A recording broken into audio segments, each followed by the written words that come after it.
મિત્રો આપણે માવાના ગુલાબજાંબુ તો બહુ ખાધા, પણ આજે માર્કેટમાં મળતા ટોસ્ટના ગુલાબજાંબુ આજે હું કંદોઈનું રાજ આ વિડીયોમાં શેર કરું છું. હેલો ફ્રેન્ડ્સ, સુપર મેજિક રસોઈમાં મિત્રો હું આપનું સ્વાગત કરું છું. આજે હું એક સિક્રેટ જાંબુની રેસીપી તમારી સાથે શેર કરું છું, જે આપણે કંદોઈ લોકો કે આપણે ડેરીવાળા ક્યારેય એનું રાજ નથી બતાવતા ને એનું રાજ આજે હું તમારી સાથે શેર કરું છું. કે આપણે ઘણી વખત માર્કેટમાંથી એકદમ રિઝનેબલ ભાવમાં જાંબુ લઈ આવીએ છીએ, એ બિલકુલ માવાના નથી હોતા અને આપણે ઓસે ઓસે ખાઈએ છીએ અને હેલ્ધી તો એટલા હોતા જ નથી. તો ચોક્કસ તમને આ વિડીયો ગમશે. ગમે તો લાઈક કરજો, શેર કરજો અને નવા મિત્રો સબસ્ક્રાઈબ કરવાનું બિલકુલ ના ભૂલતા. બાજુમાં રહેલ બેલ આઇકનને પણ પ્રેસ કરી દેજો, જેથી કરીને લેટેસ્ટ વિડીયોની માહિતી તમને ડેઈલી મળતી રહે. તો આ જાંબુ જેવા જ બનશે, પણ તમને રિઝનેબલ પ્રાઇસમાં પડે ને એ આપણને કંદોઈ લોકો બતાવતા જ નથી. અને આ રીતે જાંબુની તો બધાના ફેવરિટ જ હોય છે. તો હવે જન્માષ્ટમી ઉપર તમે સ્વીટ બનાવો તો એક વખત આ પણ ટ્રાય કરજો. તો પહેલાં તો આપણે ગેસ ઓન કરશું અને એક પેનમાં આપણે અડધો ગ્લાસ જેવું પાણી મૂકી દઈ. અને હવે સિક્રેટ ઇન્ગ્રેડિયન્ટ, જાંબુનું મેઇન ઇન્ગ્રેડિયન્ટ એ છે કે આપણે ટોસ્ટ લીધા છે, જે માર્કેટમાં આપણે નાસ્તા માટે ખાઈએ છીએ ને એ ટોસ્ટ. આ રીતે તમારે પાણીને પહેલાં ઉકળવા દેશું સરખું. આપણું પાણી ઉકળી ગયું છે ને, તો આપણે આ રીતે તમારા પેનમાં ટોસ્ટ જેટલો તમારે બનાવવા એ પ્રમાણે એડ કરવાના છે. અત્યારે મેં 4 ટોસ્ટ મૂક્યા છે. તે જો ટોસે આપણું પાણી પણ શોષી લીધું છે. હવે આ સ્ટેજે તમારે અડધોથી પોણો ગ્લાસ જેવું દૂધ નાખી દેવાનું છે.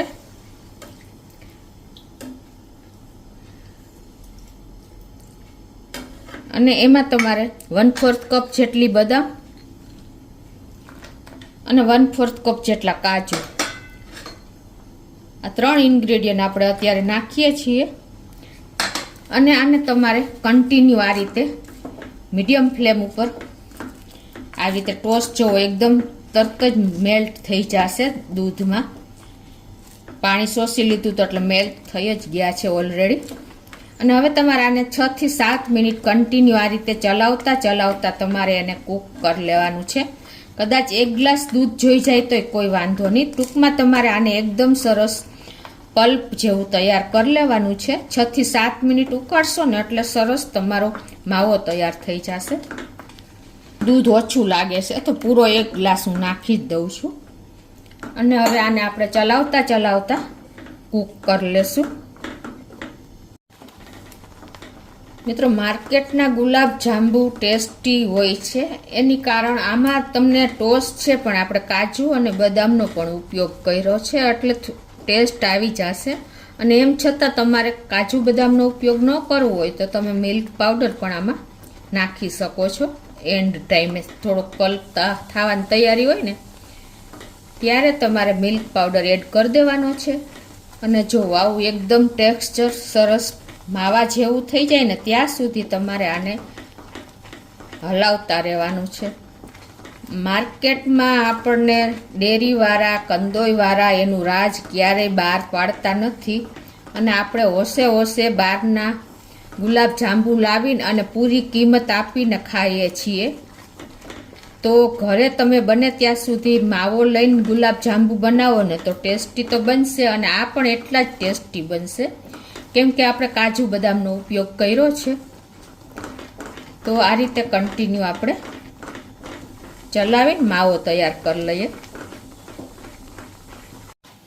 તો આ રીતે જો આપણે મીડિયમ ફ્લેમ ઉપર કન્ટિન્યુ 7 થી 8 મિનિટ થઈ છે અને ચલાવતા રહ્યા છીએ. અને આપણો પલ્પ સરસ તૈયાર થઈ ગયો છે પાકીને. આ રીતે તમે કૂક કરશો ને તો જ એકદમ સરસ મીઠો પલ્પ તૈયાર થશે. જો માવા જેવું ટેક્સચર આવી ગયું છે. એકદમ હંમેશા પેશન્સ રાખીને કોઈ મીઠાઈ તૈયાર કરો ને તો સરસ એનું ટેસ્ટ આવે. તો હવે ગેસ બંધ કરી દેશું અને આને ઠંડો થવા દઈએ. આપણે ગેસ ઓન કરીને અને ગુલાબ જાંબુ માટેની ચાસણી કરી લેશું. તો આ 1/4 કપ જેવી ખાંડ છે અને એમાં આપણે 1 ગ્લાસ જેવું પાણી નાખી દઈએ, કેમ કે ગુલાબ જાંબુમાં ચાસણી સરખી જોવે. હવે આને આપણે એમાં 2 પીસ જેવો ગોળ નાખી દઈએ, એટલે કે 2 ચમચી જેવો, અને એલચી પાવડર નાખી દેશું. 1 એલચીનો પાવડર નાખી દઈએ અને હવે આને આપણે મેલ્ટ કરી લઈએ. અત્યારે મેં સાકર પાવડર લીધો છે, તમે ખાંડ પણ લઈ શકો છો. તો આ રીતે આપણે એને ચીપચીપી ચાસણી થાય ને એવી તૈયાર કરી લેશું. ગેસની ફ્લેમ આપણે મીડિયમ રાખી છે. તો આ રીતે જો આપણી સાકર અને ગોળ ઓગળે છે ને ત્યાં આપણો આ પલ્પ પણ ઠંડો થઈ ગયો છે. તો એને મિક્સર જારમાં નાખીને અને આપણે પીસી લઈએ.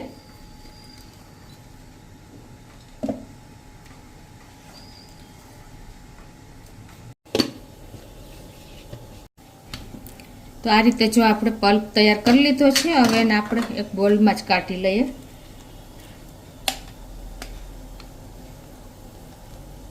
તો જો આપણી આ સાકરની ચીપચીપી જાંબુ માટેની ચાસણી તૈયાર થઈ ગઈ છે. આને બહુ આપણે તારવારી નથી કરવાની હોતી.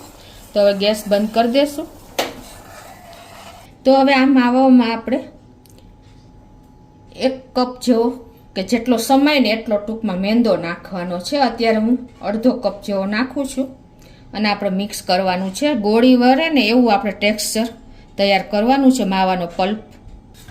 અને હવે આપણે સરસ આને મિક્સ કરી લઈએ. આમાં પણ તમે એલચી પાવડર નાખી શકો છો. અત્યારે હું 1 એલચીનો પાવડર નાખી દઉં છું. તો આ રીતે જો આપણે લોટને પણ તૈયાર કરી લીધો છે. હવે એમાંથી આપણે જાંબુ માટેના ગોળી વાર લેશું. તમારે જે સાઈઝના કરવા હોય તમારે ઘીવાળો હાથ કરી લેવાનો આ રીતે, અને આપણે એની ગોળી તૈયાર કરી લેશું. ક્રેક ન રહે ને એ રીતે તમારે ગોળીને તૈયાર કરવાની છે, એટલે તમારા જાંબુ સરસ ફાટે નહીં. જો આ રીતે આપણે બધા જાંબુ માટેની ગોળી તૈયાર કરી લઈ.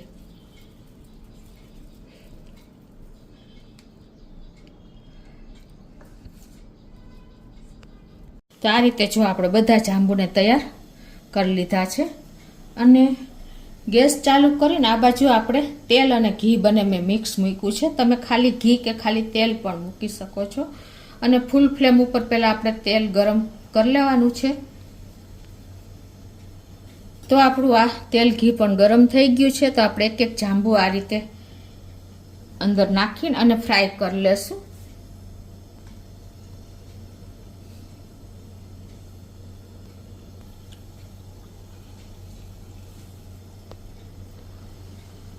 તો આ રીતે આપણે તેલમાં આવે ને એટલા જાંબુ મૂકી દેશું.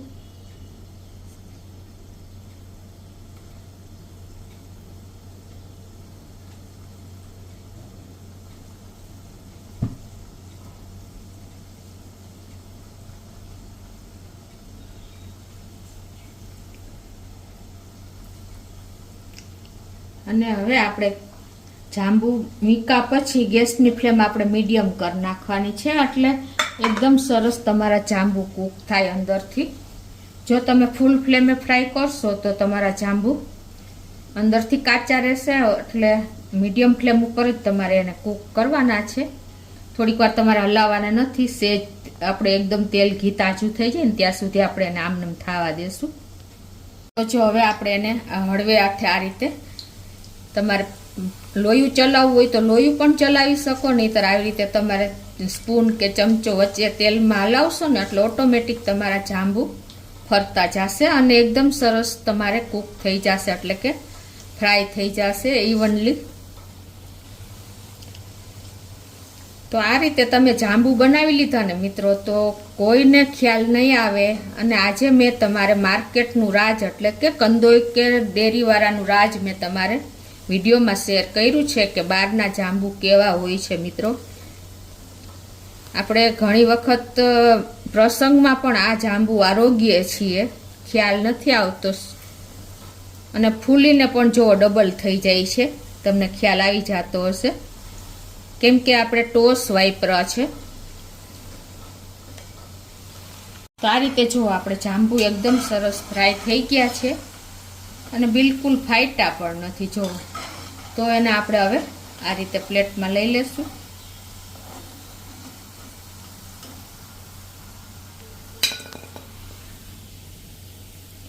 અને એને આપણે ડાયરેક્ટ ચાસણીમાં જ નાખી દેશું. જે આપણી ગરમ ચાસણી છે ને એમાં જ. હવે આપણે બાકીના જાંબુ પણ ફ્રાય કરી લઈએ. જો આપણે ગુલાબ જાંબુ તૈયાર કરીને અને ચાસણીમાં નાખી દીધા છે. હવે એને આપણે એક બોલમાં સર્વ કરી દઈએ.